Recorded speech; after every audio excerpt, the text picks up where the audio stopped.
You're listening to Talkline with Zev Brenner, America's premier Jewish broadcast on the air since 1981.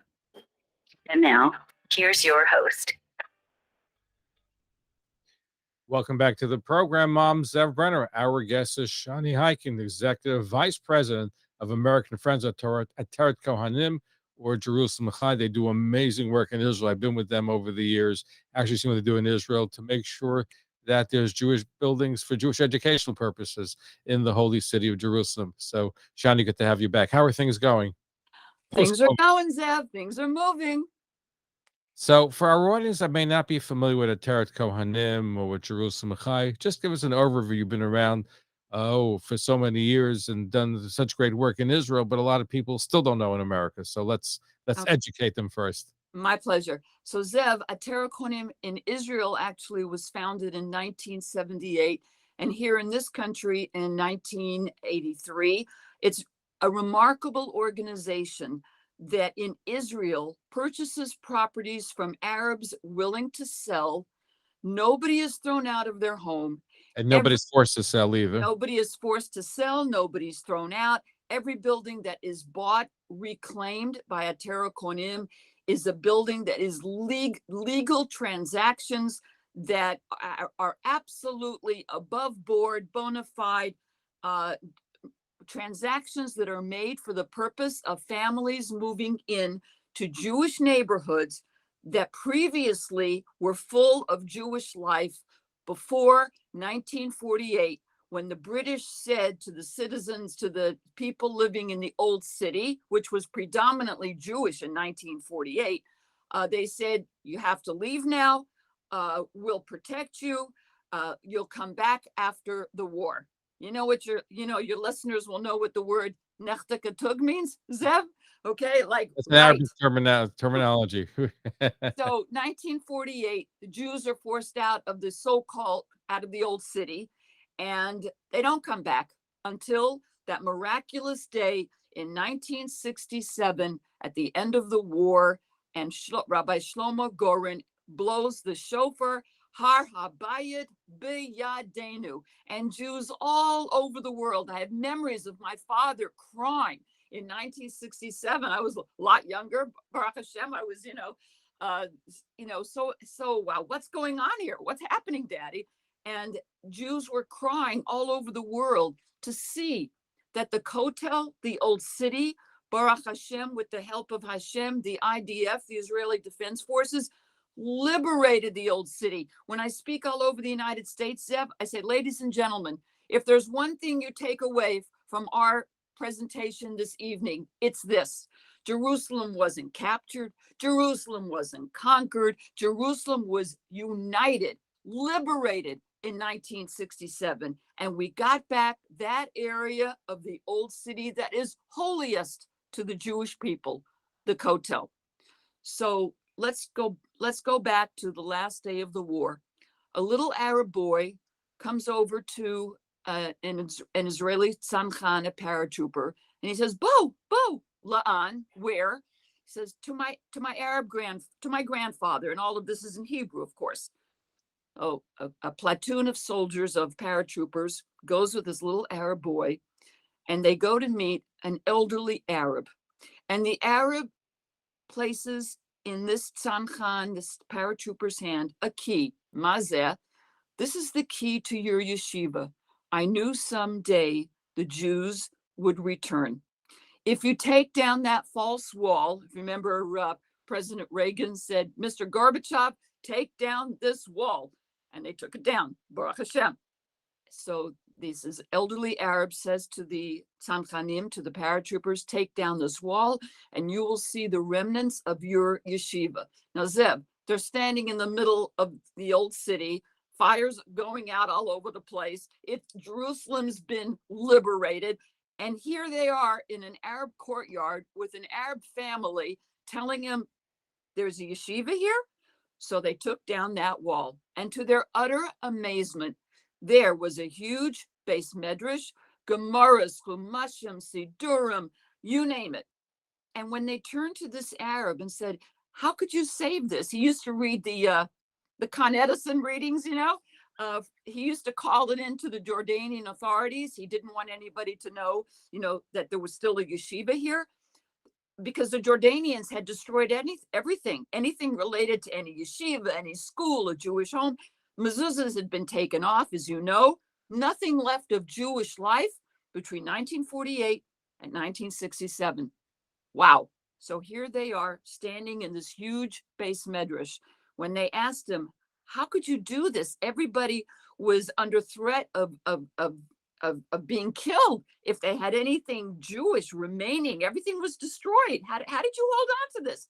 He said, famous answer, more than I watched over these books watched over me and my family. And to this day, this elderly Arab's children, grandchildren, and great-grandchildren live together in the same compound, in the same complex where our yeshiva Ateret Yerushalayim is now located. And the soldiers that were with the Tzanchanim that met this Arab and were witness to this amazing discovery of yeshiva, even though many of them were not dati, they were not religious soldiers, but they understood the significance of having come back to a yeshiva that had formerly been Yeshivat Torat Chaim, and voila, now it's back in Jewish hands. And many of these soldiers started coming every Shabbat morning to Lihit Palel, to daven at this remarkable new discovery. And today, this is where the yeshiva is located. And many of the young men who learn in this yeshiva and get married, they come back to settle with their wives and bring up their children in this part of the so-called Muslim quarter. Now, the kicker of the story, Zev, is that the name of the soldier who the Arab gave the key to and said, take down that wall, his name was Zerach Epstein. Hold on to your yarmulke, Zev. I'm holding. The name of I don't have it in front of me. I discovered in my old office on West 48th Street, an old pamphlet, but a big size pamphlet that said, Amatun Fun Yerushalayim, from Torat Chaim, from Yeshivat Torat Chaim B'Yerushalayim.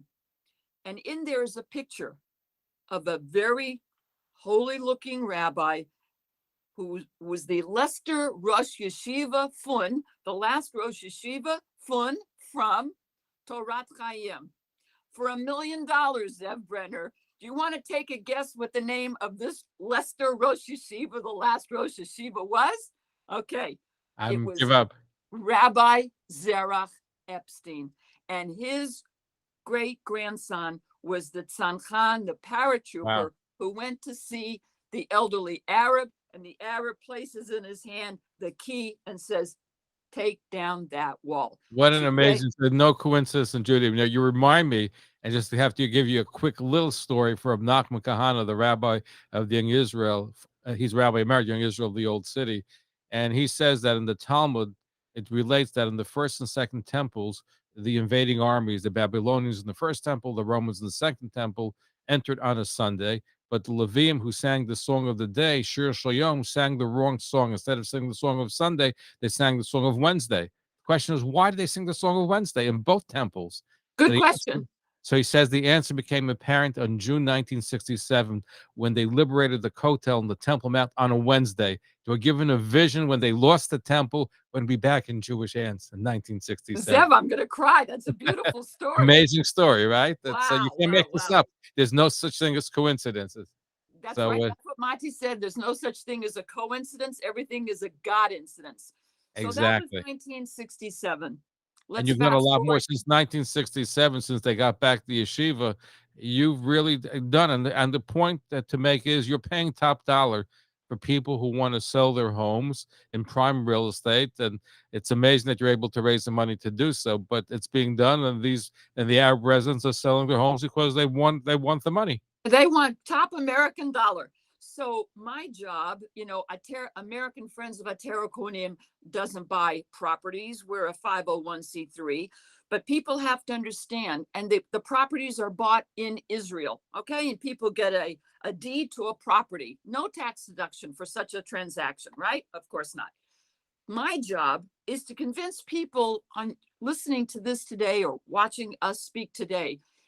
My job is to convince people to be our partners, because once families move into a building, Zev, we don't say, Araviderchi, you're on your own, sayonara, lahitraot. We help these families in a substantial way, not with food or clothing, but we help make their lives a little easier, because it ain't easy living in the heart of the so-called Muslim and Christian quarters.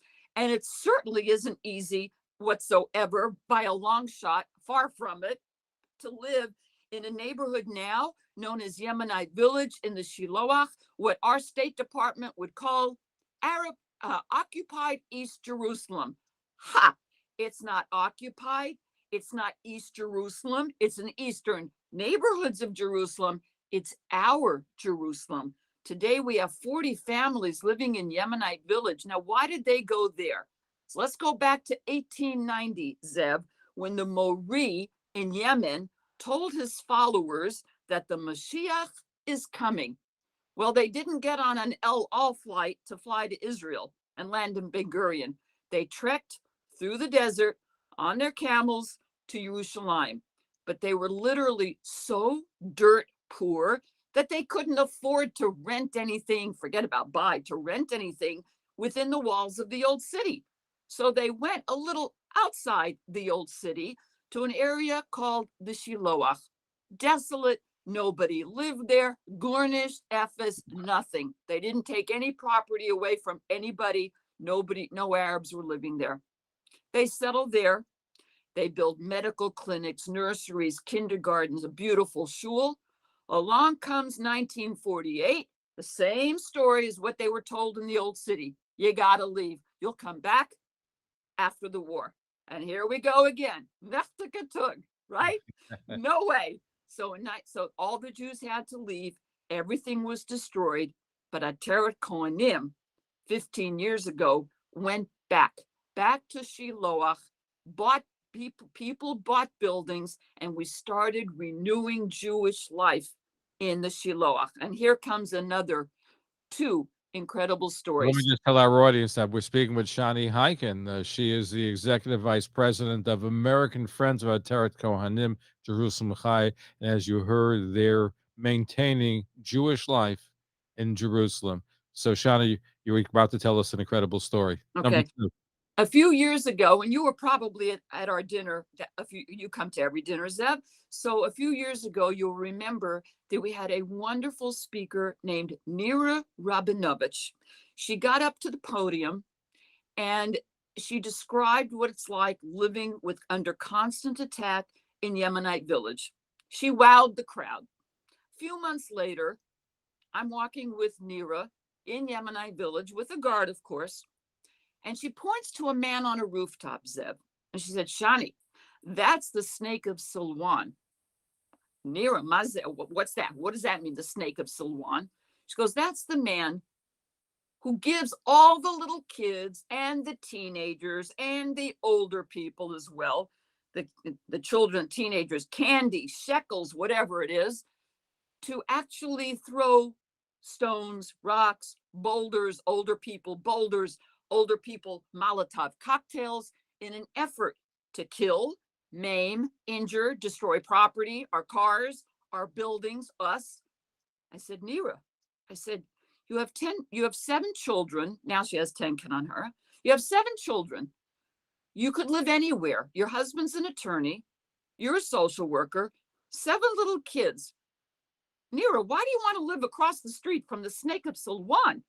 She looks me in the eyes, Zev, and she says, Shani, is this his Jerusalem or is it my Jerusalem? He can live here and I can't? Zev? Wow. Case closed. There is nothing to discuss. These families refuse to be intimidated. They refuse to run away. My job our job, because it's not just their Jerusalem. It's yours, Zev. It's mine. It's everybody's Jerusalem. It's our Jerusalem. We have to do our part to stand with these families, be their partners, help them in any way we can, show solidarity. And how do we do that? By having the dinner we're having now, a week from tonight, at Terrace on the Park, our Yom Yerushalayim dinner with Mike Pompeo, and that's another subject we'll get to in a minute, with Mike Pompeo, to raise money, critically needed money for security, to build rooftop playgrounds, outdoor playgrounds, to build a security booths, because unfortunately, sadly, I was just there. I think I've told you the stories, Zev. Now all your listeners can know I have a knee that can be a little problematic at times. Baruch Hashem, it's okay, but it's not exactly easy walking up 6 flights of stairs to get to a rooftop. But when Mati Dan gives me my marching orders, knee or no knee, I walk. I go upstairs. I go to the rooftop. Oh my gosh, Zev, the view of the old city. You can see the old city walls. And I'm already seeing children playing on this rooftop, but they can't play there without a security booth. Everything costs money. So when we build these rooftop playgrounds, we need guards, we need security booths in order to make sure to safeguard. Hashem is watching, but we have to take our precautions. It ain't easy living in this neighborhood. So it's our job to help in any way we can. Now we're building a very large outdoor playground. So far we've gotten $85,000 towards this playground. It's not enough. We need $150,000 to complete this playground, so the kids and the parents with them can relax in a quiet area across the street, so to speak. It's actually not a street, across the pathway from the 2 newest buildings. And in fact, it was last year, Zev, we didn't have a dinner. We did a virtual Zoom event. And I was in preparation for that. I was making all my phone calls, of course, asking people to participate in the Zoom. At 8:30 at night, or 9 o'clock, I went outside to walk on Broadway because, we moved from Flatbush to Woodmere. I'm walking on Broadway. It's night. And my phone. You're not talking about Broadway in the city, talking about Broadway in the 5 towns. A Broadway in Broadway. Okay, let's clarify, because I got the impression you were on the real Broadway in the city. Well, they're both real. My Broadway's the real Broadway. Okay, so I'm walking on Broadway. I wasn't singing or dancing on Broadway. Okay, I'm walking on Broadway. My phone rings. It's Daniel Luria. I said, Daniel, it's 3:30 in the morning. Why are you calling me now? He turns around. I'm going to turn around, Zev. Okay. And he said, I don't know if you can get this, but he says, look. And I'm looking, Zev. And I said, Daniel, where are you? I said, I see the old city walls. You live in Ma'ale Adumim. Where are you at 3:30 in the morning? He said, Mazel Tov. We just moved 20 new families into Shiloach, into these 2 new buildings in Yemenite village. So why in the middle of the night? Take a guess, Zev. So that the hostile Arabs wouldn't go crazy in the middle of the night and start, making a ruckus and throwing stones and Molotov cocktails. That came the following night. But in the meantime, we doubled the population of Yemenite village. And here's another good story for you, Zev. A few years ago, Mati Dan called me after one of our big dinners, and he said, call Shani. She just had a little incident. I said, is she okay? He goes, yeah, just give her a call. I call Shani, who lives in Yemenite village, and she lives very close to the synagogue, to the Beit Knesset that we're renovating now. I call Shani. I said, but before calling Shani, I call her grandmother, who lives outside, I forgot, Kfar Saba. And I asked her, I said, how do you feel about Shani living over there as a grandmother? I'm a grandmother, you're a grandmother. How do you feel about Shani raising your grandchildren in Yemenite village where a guy from a rooftop, now don't laugh, Zev, because it's not funny. It sounds a little funny, but it really isn't, because it could have had tragic consequences. A guy throws from his rooftop a big, 15-pound watermelon onto Chani and her baby in the stroller, even though she had a security guard walking right near her. God forbid what could have happened. Even though it's just a watermelon, but my gosh. Watermelon, if thrown in the forest, can be dangerous as well. So I And asked why the these people, Shani, who live there, that because their attachment to Jerusalem is so strong, despite the dangers that exist in the neighborhood. So let me tell you what Chani's grandmother, she said, I said, so how do you feel about Chani raising your grandchildren there? Don't you worry? Aren't you afraid? Like, why? I knew what the answer would be, but she said it. She said, Shani, God forbid Chani should leave. God forbid Chani and Boaz should move with their children. Chani, you need to raise more money. More families have to move in. We need more play centers, gardens, parked, rooftop playgrounds.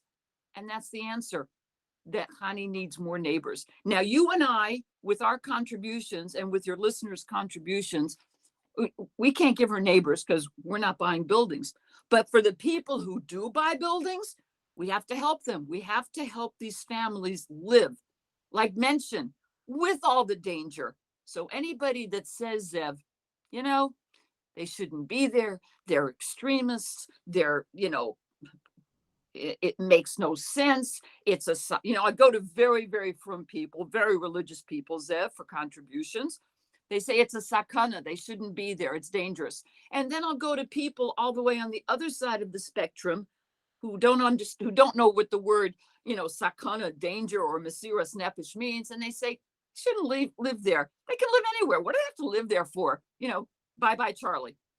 The answer to both people is that things happen everywhere. When people sat down at a Pesach Seder in Netanya a few years ago, did they have in their wildest imagination that some terrorist beast was going to walk in and shoot up a Pesach Seder, Zev?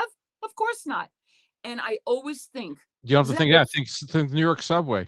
Yeah, That too. Subway, right? It's a sakana. It's a danger because who knows what, God forbid, can happen on the subway. Yeah. By the way, I just for the record, I had my first anti-Semitic incident ever. I was going on the subway from the Israeli Day Parade, and a guy across the flatbed threw a bottle of soda at me because I'm my wearing a gosh. yarmulke. So Oh. this is, and God forbid, it's more dangerous things happen. Yeah. We're living in a dangerous time. Zev, if I were to ask you, where do you feel safest in Jerusalem? Tell me, where do you feel safest? Would I feel safest? Yeah. That's a good question. I feel safe in all parts of Jerusalem. I've walked through all parts, so I feel safe in all parts. Okay, good. You know what I say? I say I feel very safe at the Kotel. And I also feel very safe walking on King George and Jaffa. Do you remember what was located on King George and Jaffa, Zev? Sabaros Cafe on the corner of King George and Jaffa. And what happened in that Sabaros Cafe? A family from Belgium was wiped out, among other people as well. One of the worst terrorist attacks in Israel. Okay, so they shouldn't have been having their pizza and coffee in Danish and Sabaros. What kind of rubbish is that? And what about the discotheque that was attacked on a Friday night in Tel Aviv? What about any of the horrendous attacks that have taken place?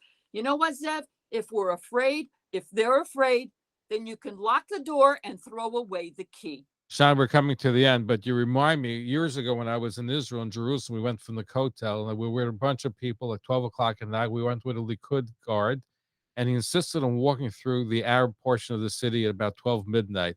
And we heard people chanting Allah Akbar. I said, am I crazy? Am I walking with this group at 12 midnight through the Arab part? But I said to myself, you know what? If they don't see Jews at all hours of the day, right, then we're relinquished part. So I said, you know what? I'm happy to walk with them during that part because I believe it's showing our sovereignty, which is what we have to do. Kol hakavod. Zev, let me quickly tell your listeners. That's about the dinner. Dinner's a great dinner. Celebrate Yerushalayim, Jerusalem Day. And that's taking place next week on Wednesday. So tell us about the exciting, forget the menu. Let's talk about who's going to be on the program. Well, the food will be pretty good too. Well, we have some wonderful honorees. Michal Harris from Flatbush and Josh Nass from Charleston, South Carolina, and our wonderful couple, Dr. Jean and Paulina Berkovich from Woodmere. And and these are people who are willing to step up to the plate, all of them, even though it's a pain in the neck being an honoree, but you realize that you're doing it for our fellow Jews who were so brave.